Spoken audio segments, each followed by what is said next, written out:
Beijing waging war on God in persecuting faith, Congress hears. Washington. The Chinese Communist Party is waging a war on God in its repression of faith, and appeasing such persecution will only invite greater aggression to the world. Former Ambassador-at-Large for International Religious Freedom Sam Brownback told a packed congressional hearing on February 4th.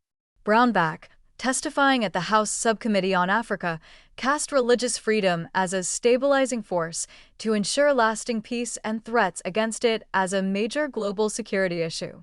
Religious persecution is not an isolated human rights concern, Brownback said. It is a warning sign that freedom itself is under siege, and when regimes crush faith, they are rehearsing the suppression of every other liberty that follows. Communist China, he said, is leading an alliance of communist, authoritarian, totalitarian regimes that literally stop at nothing to control people of faith. They see people of faith as a threat, he said. The people of faith are the ones that will be first attacked and the last ones left standing. The scale of the issue can be seen in the dollars spent, he said. Communist China will spend billions of dollars this year alone to suppress every faith that exists in that country, he told the lawmakers there. They'll suppress the Uyghur Muslims, they'll suppress the Tibetan Buddhists. They'll suppress the Christians, and they save their greatest anger and bile for the Falun Gong, a domestically grown group. The Falun Gong's spiritual discipline and meditation practice features slow-moving exercises and teachings based on the principles of truthfulness, compassion, and tolerance. After its introduction in 1992, the practice spread rapidly, and by the late 1990s, official estimates had put the number of those practicing it at around 70 million. In 1999, the CCP turned on Falun Gong, launching a brutal persecution that continues today, including subjecting those who refuse to renounce their belief to torture in black jails and labor camps, and even forced organ harvesting. In 2025, more than 4,800 Falun Gong practitioners are confirmed to have been subject to arbitrary arrest or police harassment, with more than 750 people sentenced for refusing to give up their faith. According to Minghui.org, a U.S. website dedicated to tracking the persecution, it has recorded 124 deaths for the year so far. The CCP's persecution of Christianity is also on the rise in China. Chinese American Grace Jean Drexel testified at the hearing.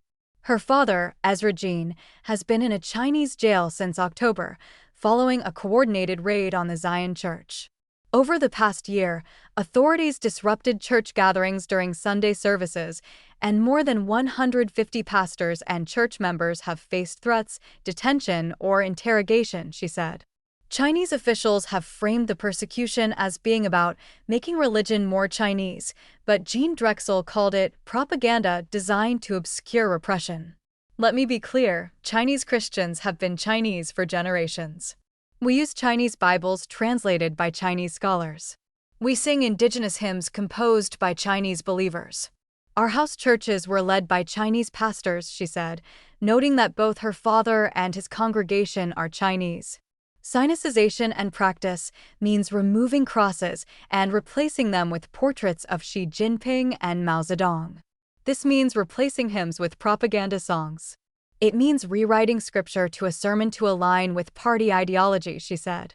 What they actually mean is a complete subordination of religious life to Communist Party control. International Freedom Summit. The CCP's suppression of religion in China was front and center throughout the hearing and at an earlier event at the Capitol. China remains the world's most sophisticated persecutor, said Representative Gus Beliricus at the morning event, pointing to forced organ harvesting as one example. The two events mark the third day of the International Freedom Summit, during which advocates called for sanctions on China over the CCP's religious persecution. In the afternoon, persecuted faith groups from the Jewish community to Falun Gong joined a panel, speaking up for each other's freedom of belief. Representative Andy Harris, who spoke at the morning gathering, concurred on the importance of more concrete countermeasures. Sanctions are definitely one tool that countries of the world should use against those countries that suppress religious freedom, whether it's China or any other country in the world, Representative Andy Harris told the Epoch Times. It should be opposed, and we should use every tool we have. He added that how a country deals with religious freedom should be part of any negotiation with any country on any level, including trade. Representative Judy Chu also expressed concern about the oppressive environment in China. I uphold the American system of democracy where we have a First Amendment right to talk about anything that we want, and I certainly wish that all countries would do the same, but we know that's not the case in China, she told the Epoch Times. Brownback, speaking later in an interview, said that the religious freedom issue in China is so glaring that it's hard to look away. You've got 3 genocides going on in China right now of the Uyghurs, Falun Gong, and cultural genocide of the Tibetans. So that can't stay, he said. Since she began advocating for her father, Jean Drexel said that her mother has received threatening phone calls from individuals impersonating federal agents and her car's tires slashed inside her garage. Her husband has suffered several hacking attempts, and she has been watched and stalked in Washington. Jean Drexel said the Chinese regime wants the world to know that speaking out carries consequences, even in America. She said she's sometimes fearful, but as a Christian, she believes we are called to courage, trusting that God stands with us. I believe God is also testing us during this time, like refining silver, painful, but full of love, and that God has not abandoned us, she added. The persecuted groups are our greatest ally, said Brownback.